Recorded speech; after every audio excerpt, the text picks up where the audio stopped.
అశ్వత్థ వృక్షం ఇక్కడ ఉంది చూడండి. మనం ఈ యొక్క రామభద్ర క్షేత్రాన్ని మనం ఈ పూజకి ఎంచుకున్నటువంటి ముఖ్య కారణం 100 ఏళ్ల పాతదైనటువంటి ఈ యొక్క అశ్వత్థ వృక్షం అండి. ఈ అశ్వత్థ వృక్షం యొక్క మహత్వాలు 2. మొట్టమొదటిది మహావిష్ణువుకి ఆవాసం, అది సాక్షాత్తు మహావిష్ణు స్వరూపం. రెండవది గ్రహాలలో గురుగ్రహానికి అశ్వత్థ వృక్షం ముఖ్యమైనటువంటిది. అశ్వత్థ వృక్షంలోనే ఉంటాడు బృహస్పతి. గురుగ్రహ హోమం చేయాలంటే అశ్వత్థ సమిధలతో చేయాలి.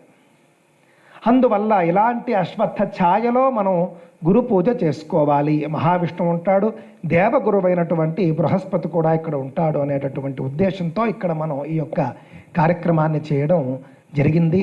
శ్రీ రామభద్ర క్షేత్రం అనేటటువంటి క్షేత్రం ఇక్కడ ఉన్నది అనేది నాకు తెలిసి భాగ్యనగరంలో చాలామందికి తెలియదండి.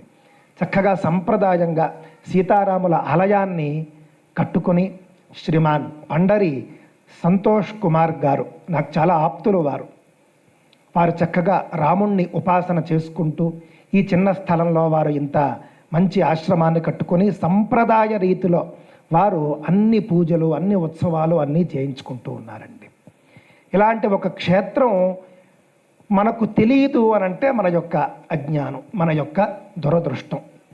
అందువల్ల మీ అందరికీ ఈ క్షేత్రాన్ని కూడా పరిచయం చేయాలి. ఇంత గొప్పదైనటువంటి రావి చెట్టు రామభద్రుడు 2 కూడా ఉన్నాయన్నమాట అండి. ఆ మధ్యలో మనం నేడు గురు పూజ మనం చేసుకున్నాము.